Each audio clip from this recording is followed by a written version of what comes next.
Hi everyone, DE versus STYZOR. Hi STYZOR, how you doing, man?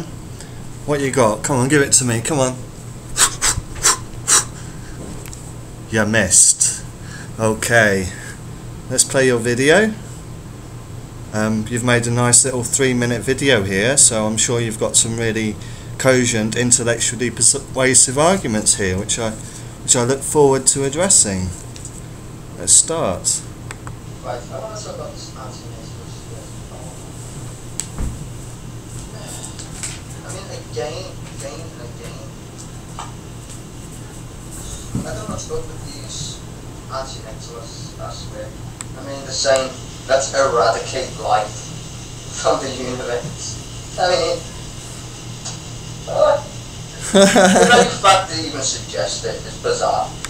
Okay, well, you know, if you want to talk about the wisest, most rational thing to do, you need to weigh up all the possible solutions and all the possible things that we could do to achieve that goal, and it all depends on what you see as being the priority.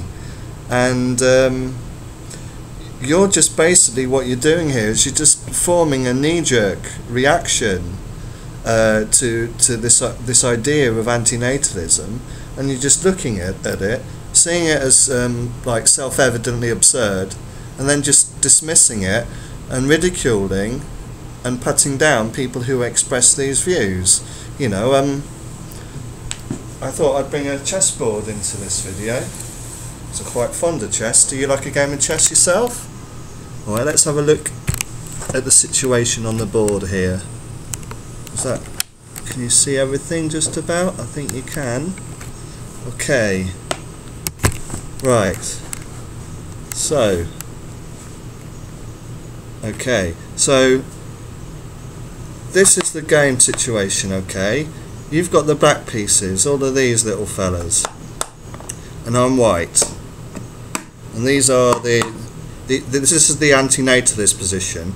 And these are the let's continue the human race into the indefinite future pieces. And you just look at that and you just think, oh, it's not even worth analysing the position, because, you know, the white's position is ridiculous. You know, you completely there's more forces, you've got more forces, you've got more powerful pieces. You know, you've just got a pitiful little argument there that's just self-evidently absurd, so we're not even going to finish the game, okay? But the thing is, if you just glimpse at the situation, then you're just going to form a knee-jerk reaction to it and just think, oh, stupid, let's just completely take the piss out of the antinatalists, okay? So these are I'm going to show you why you're illogical here, okay? This is the let's continue the human race into the indefinite future side. Okay. All of these pieces, they're just mirages. They're not serving any useful function whatsoever. Okay, as long as we frame this in terms of the welfare of the potential future generations that will arise in the future, okay?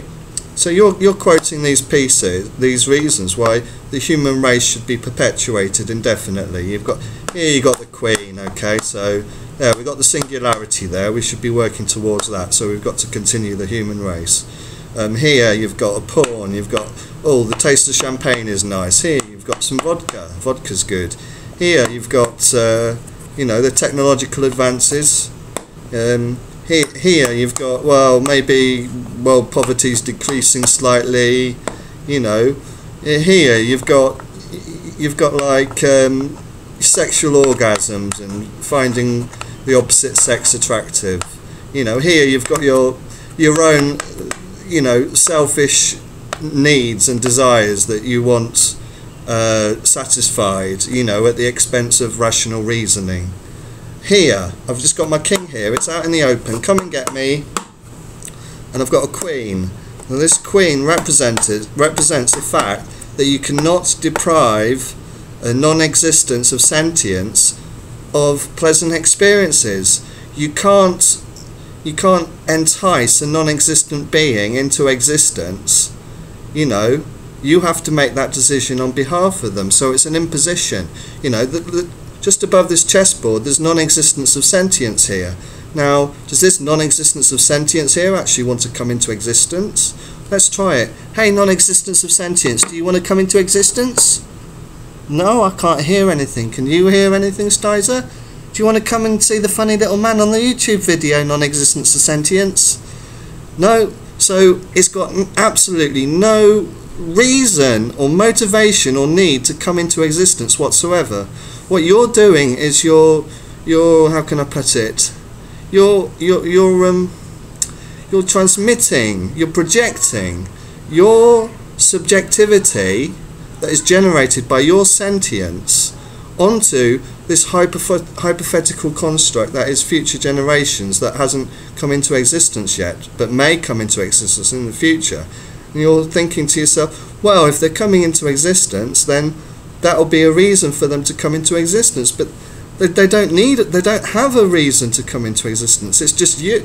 It's serving your own selfish primordial urges to reproduce, you know, and some kind of iffy, sort of fairy kind of notion that's not grounded in logic whatsoever, that if the human race becomes extinct, then somehow the universe would be a worse state of affairs. And it's laughable once you actually engage with the philosophy, you know. And anyway, so I think we're now comfortably established, I hope, that when you bring a new life into existence, you're not doing it for the sake of the child you're bringing into existence. You're doing it to meet your own selfish needs. So now we've established that. That's the queen here. Okay, here the bishop behind the queen is backing up this argument that if you bring a child into existence, right, then you're exposing that child to harm and suffering, or the risk of harm and suffering, and you're sentencing that child to a death sentence. Okay, there's that picture. So I'm just going to checkmate you there. Checkmate.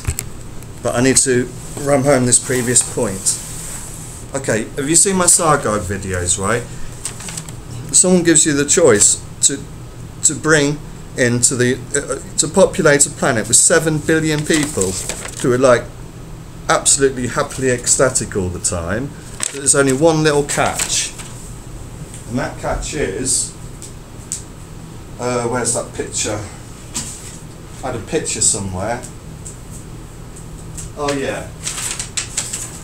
You've got, if you do that and you allow all these billions of fantastically happy people to come into existence, it's going to come at the cost of one little child who's going to be born, it's just going to live for a few years and in pain and suffering, and then it's going to die a horrible, slow, lingering death. Okay? Now, would you do it? Would you create that planet?